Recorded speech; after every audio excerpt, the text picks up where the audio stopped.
We chat to mindset coach Andre Nel again, as always, around this time every week. And we become unstoppable because that's what Andre is teaching us to do. Isn't that so, Andre? Hello, welcome back. Hi, Ian. Thanks so much for having me again. I'm really excited for another unstoppable episode with you. Yes, and all the way from China. How's it going your side? Well, it's very stormy, very dark, very rainy. Rode all the way home with my wife on our little bike, our little e-bike scooter thing with rain ponchos. We got home pretty dry, very safe, and only to park our bike in like a kind of a puddly area where there was no other place to park it, so my shoes got really wet.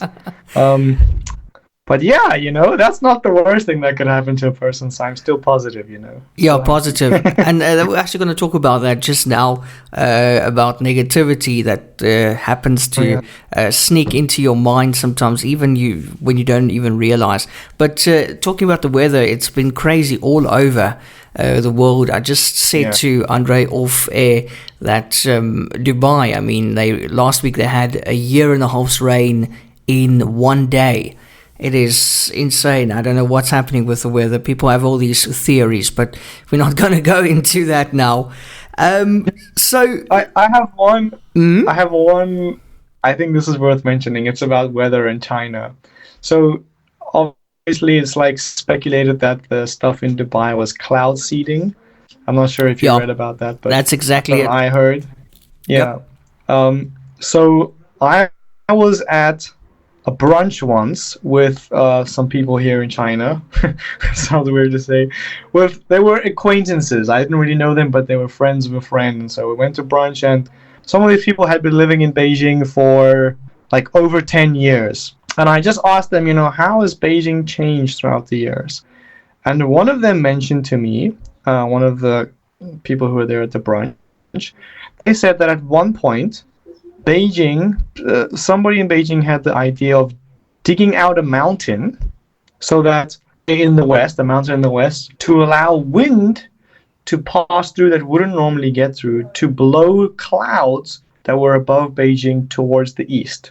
I don't know if that's making sense. They chose to dig out a mountain to let wind blow through to blow rain clouds to the east. Because what happened, I think, before that, if I'm remembering correctly, please nobody quote me on this. This is just a story. It's not financial or medical or any other advice. It's just a story. Something about Beijing was also trying like cloud seeding, getting, more rain to fall in the city. But what happened was that rain was being taken away then from other cities in the east, like farmlands that needed the rain. So their solution was to kind of dig out a mountain to let the wind blow through to blow the clouds to where the clouds are supposed to be. Yeah. So basically, humans are modifying the weather and all that kind of stuff to suit them better. But I don't think it's going too well with that. And the cloud seeding thing is a bit worrying. The suburb I lived in before I lived in Beijing, I lived in Tianjin, which is a coastal city in China, a really big port city. They built a new district or a suburb called Binhai New Area. And one day, I was just at work and we were chatting about Binhai and the area and with one of my Chinese colleagues. And she casually mentioned to me that the area that we were living in used to be the ocean. Over years, they just kind of dug out sand and brought sand from other places and extended Tianjin, I'm assuming so they could have like more livable space and a bigger area to have a port, So yeah. The thing is, what if the sea comes back, What if the sea's busy reclaiming land everywhere. So what if it's coming back for that area, Just never know. Yeah, I'm not there anymore. I don't think about it. I'm just thank goodness. Living in the present. Yeah, exactly. Yeah, that's what it's all about. Okay, so last week we spoke about vision boards, and for those who didn't listen or don't know, vision boards are, of course, what you put against your wall, or maybe more digitally, your wallpaper, whatever. Something that you see every day, and you kind of get into gear and steer your life into that direction to get what is on that vision board. So we had some feedback on the WhatsApp line. Our WhatsApp line, by the way, for future reference, 061-253-0670. That's 061-253-0670. And we had some feedback regarding the vision boards. Andre, do you want to hear the feedback? Absolutely. I live for the feedback. Okay, awesome. That's amazing. I like the vibe that the listeners have going here at the moment. Hi, I had a vision board since I was a teen right next to my band posters. Today, 2 decades later, I'm proud to say that I have all the things on the vision board and more. It really helps to steer your life in the right direction. Thanks for the show, Lorraine. Oh, that's cute. Wow, that is amazing. My mouth is literally hanging open right now. That is incredible. Lorraine, I'm so happy for you. She didn't say what she had on the board, but, it was obviously realistic stuff, and now she's got it and more. Yeah. I like that.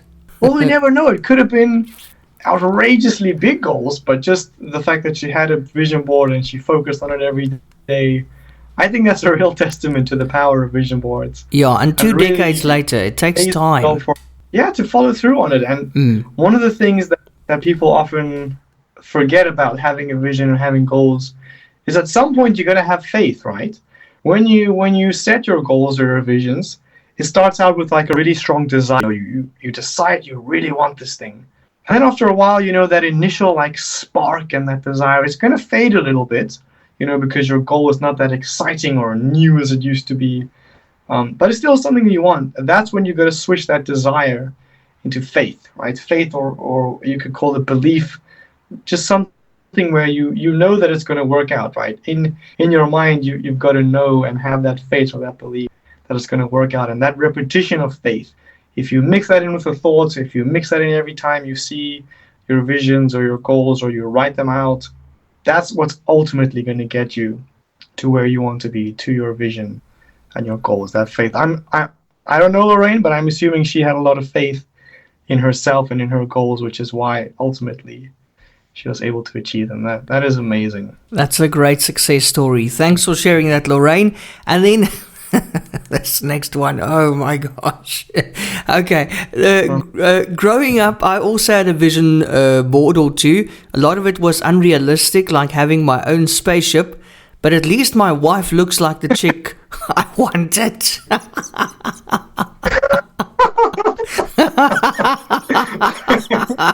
Oh, it's brilliant. Mike.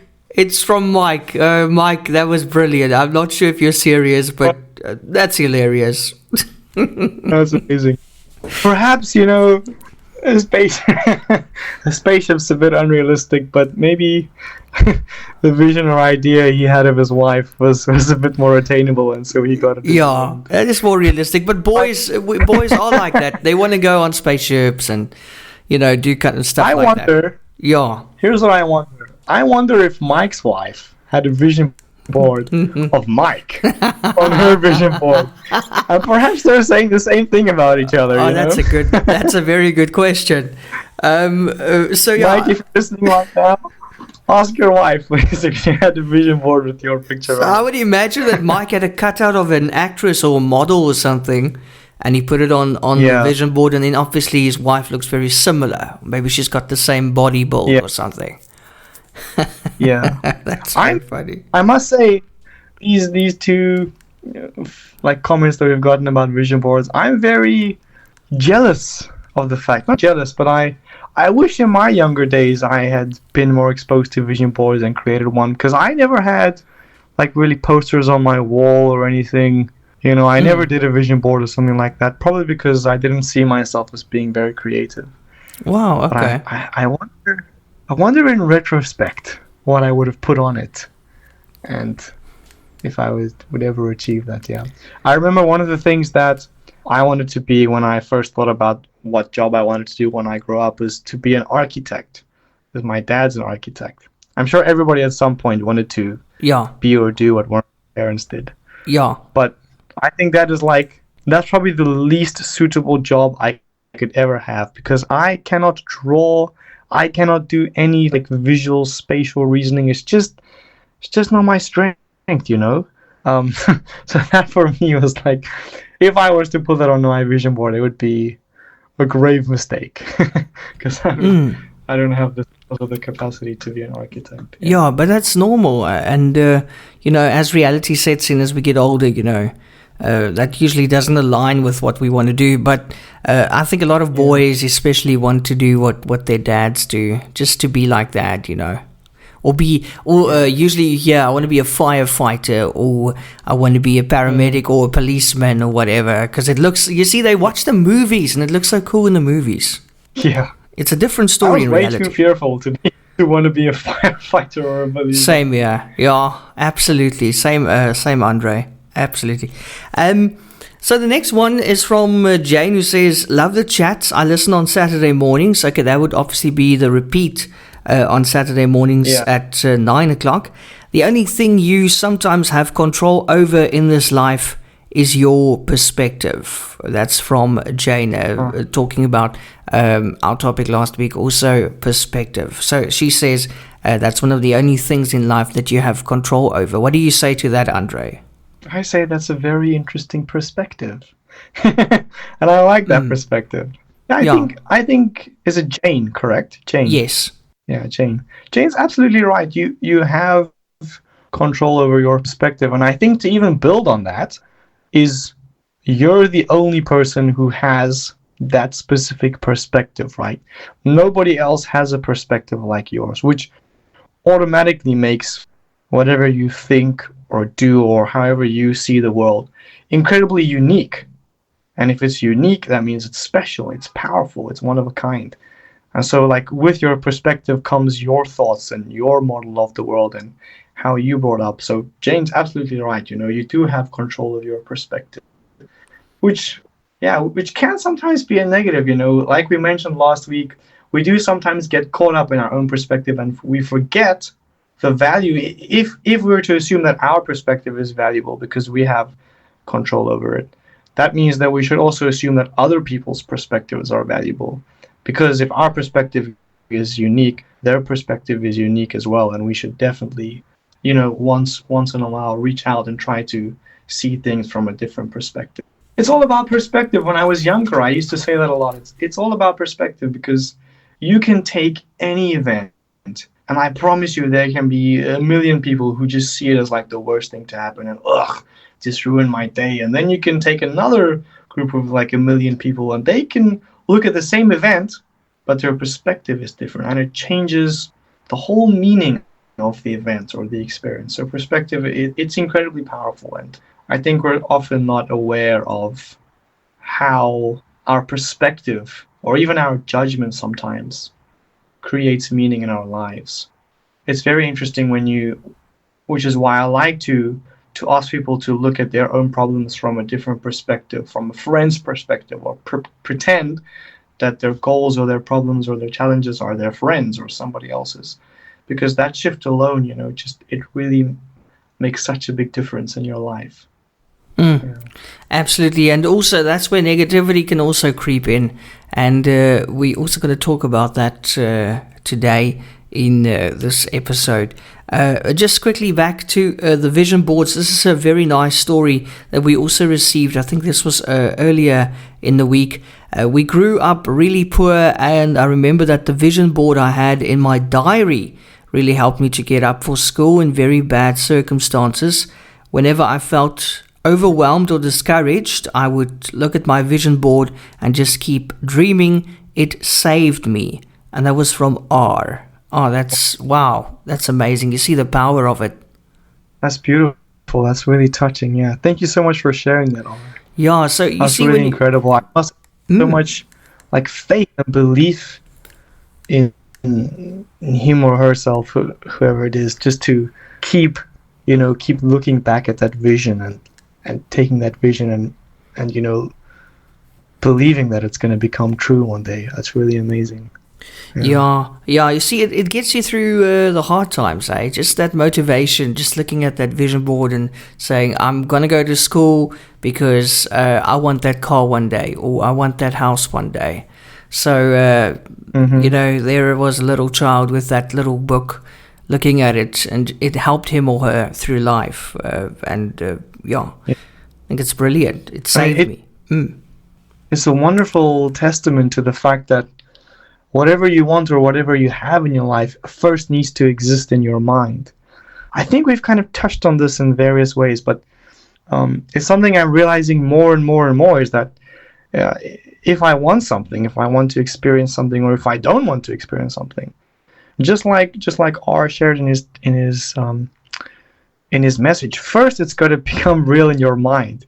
You've got to have the thought and that belief, and through repetition, through continuously believing it and telling yourself and looking at it and seeing it and feeling it, there's literally no other option besides for it to materialize into reality. So such a powerful and wonderful testimony, just about seeing things and having things first in your vision, in your mind, before they manifest in reality. Wow. That's a very nice, very, very nice, inspiring story, and vision boards and how important they are. And then we end off on a high note here with another pretty funny one. My vision board was right above my bed, and it would be the first thing I would see in the mornings and the last thing at night. One night, it came loose along with the cork board it was attached to and fell right on my face. How's that for a vision board? Cheers, Gary. Gary. I'm not sure if this is the Gary I know, but it's bloody funny. Gary just blowing all of my theories out the window with that story. That's funny. Fell on his face. Gary's okay. Yeah, I'm sure he's okay. Yeah, he should be. That's another way of seeing it. The vision. Different way of trying to get those visions in your head. You know, by letting it fall onto your head. I've also had stuff falling on me from my wall onto me during the night. It's quite scary, actually. It's not fun. It depends on how heavy it is as well. Yeah. I actually want to pose this question to everybody out there. You know, I keep having to answer questions. Let's pose a question to everybody who's listening, especially for those who sent in messages or who've made vision boards that were, you know, where some of the things came true. You know, I wonder, what tips do you have for creating a great vision board? Like I mentioned, I myself I didn't create one when I was a child. Seems like a lot of other people did. It's something that I'm going to do as soon as I get back to South Africa. So I would love any tips, you know, that people have for creating a vision board, any creative ideas, or, you know, how they found their pictures, what they put on it, anything that they found really helpful and inspiring, you know, that kept them true to their vision. I really love some tips or ideas on that. Yeah, I would also love some tips. Please share those tips with us. And as you can see, we really love your feedback, whether it's sad or funny. I think we had a great collection of both in this week's feedback. And we would love some more. So please send us your feedback to our WhatsApp line 061 253 0670. If you don't have WhatsApp, you can send it to hello@eradiosa.co.za. We absolutely love hearing from you. Isn't that so, Andre? Absolutely. It's my favorite part. Yeah, it is, man. It is. I think once I say it again, I love feedback. I love questions, because like we said right at the start, this podcast and these conversations are about everybody listening. It's about giving as much value and inspiring as much change as we can. So we want so much feedback next week that we can't fit it into one show. Let's aim for that, because we're always aiming for new goals, as we said in last week's episode as well. Andre, we have about 10 minutes left or so. Just before we wrap it up this week, touching on negativity, you had an experience recently that you want to share with us. Yeah, so it touches actually on negativity and perspective, you know, because often we're our own harshest critics, right? You know, when things happen or when we do things, we tend to kind of overlook how good something might be, or how well we did, or what we achieved, and we tend to kind of amplify all the negative parts, you know. So this week, I was helping somebody out who was feeling a lot of negativity and had a lot of negative thoughts, and it kind of built up and made them think not positively about themselves. Okay, and this is somebody that I cared about, that I love, and it didn't make me feel happy. It didn't make me feel happy to see them thinking and feeling about themselves the way they did. And what was really interesting to me, first of all, which we can relate back to perspective, is the way they see their situation and the way I see it, and other people that are involved in their life, just to see it in completely different ways, And take a guess, the person who's experiencing that negativity, their perspective is really negative. It's down. It's not very uplifting, but everybody else, including my perspective, is like, I believe in my friend. They're my friend for a reason, because I love them, I care about them, and I see good in them, I see potential in them. As I was talking to my friend, I wanted to give some advice, and this kind of process came to me about how I could help him deal with a little bit of negative thinking and negative thoughts. And I want to share it today. It's not very structured. It just came to me, but I just want to share it. So the first thing that I would advise, when a negative thought comes into your head, like maybe you feel a little bit disappointed, or not good enough, or you're just a bit doubtful. I think the first thing that a lot of people, including myself, used to do wrong is we try to resist it, right? We try to push it away. We try not to think about it, but the more we do that, the more we resist something, the more it persists. Because what we're doing is we're putting energy into it. We're putting focus into it. We're focusing on this thing that we're trying to get rid of, and then we're just building it up and up and up and up. And that's how molehills become mountains, right? Because we just put all of our energy into this problem and this negativity, and it just blows out of proportion. So the first thing I would suggest is actually to accept it, to allow the negative thought. Okay. What I mean by that is, you have one negative thought, just allow it to exist. You acknowledge that it's there. You're like, I just thought of this. It's negative. It doesn't feel good.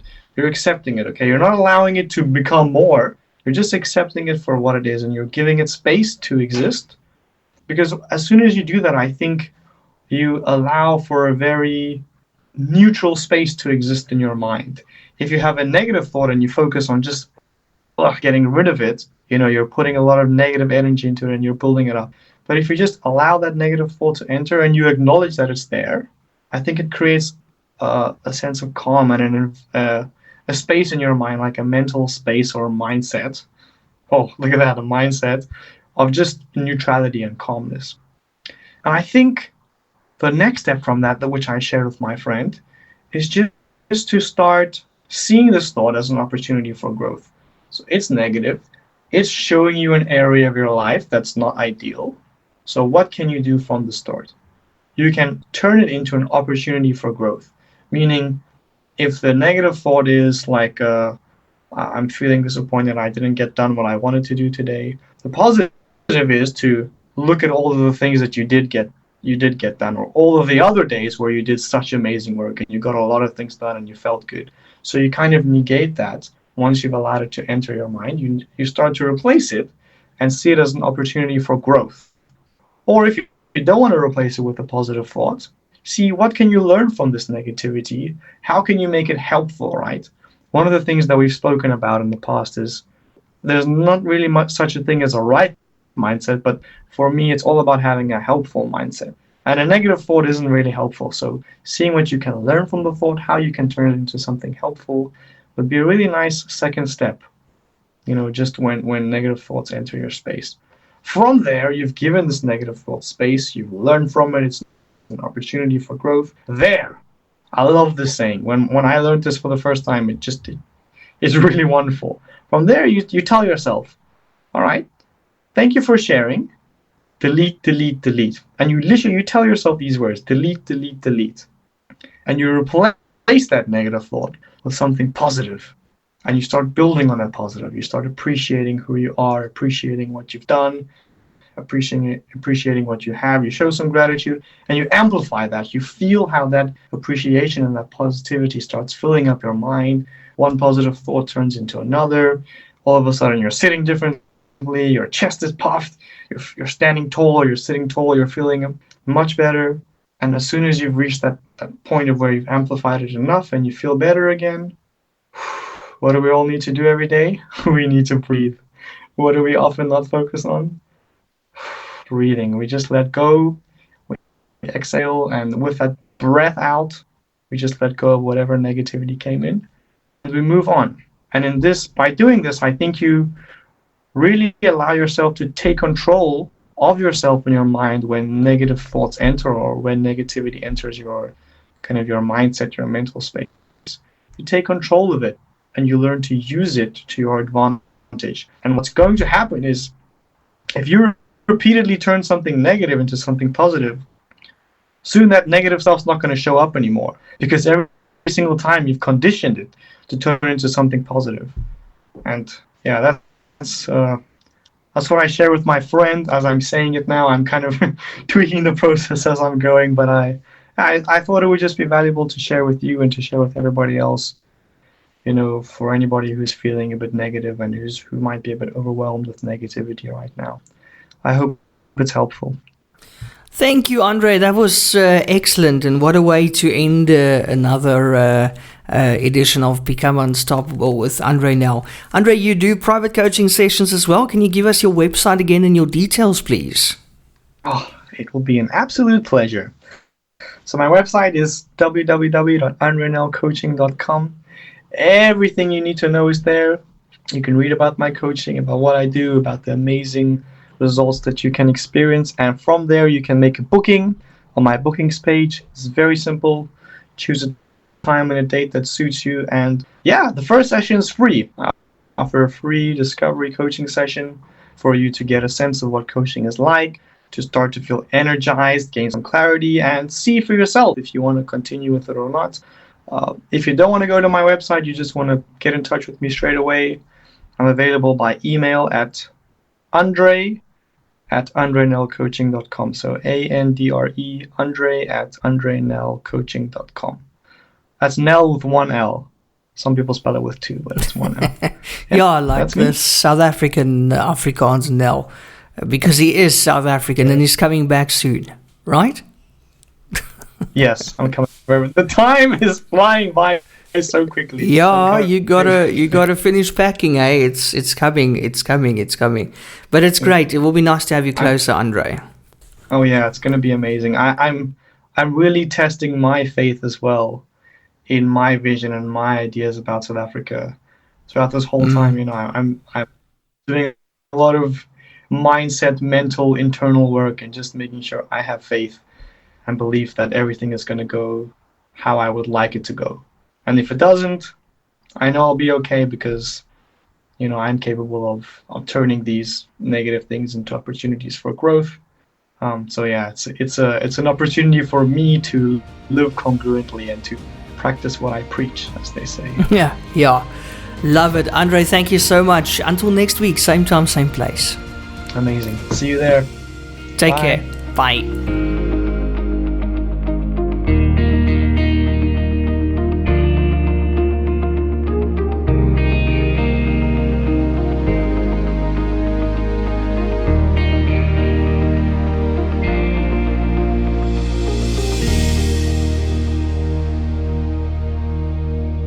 Moving from stuck to unstoppable is an empowering journey when you're working with a great coach. So take the opportunity and tune in every Tuesday at 10 a.m. on eRadio SA with me, Andre Nel, Mindset and Life Transformation Coach.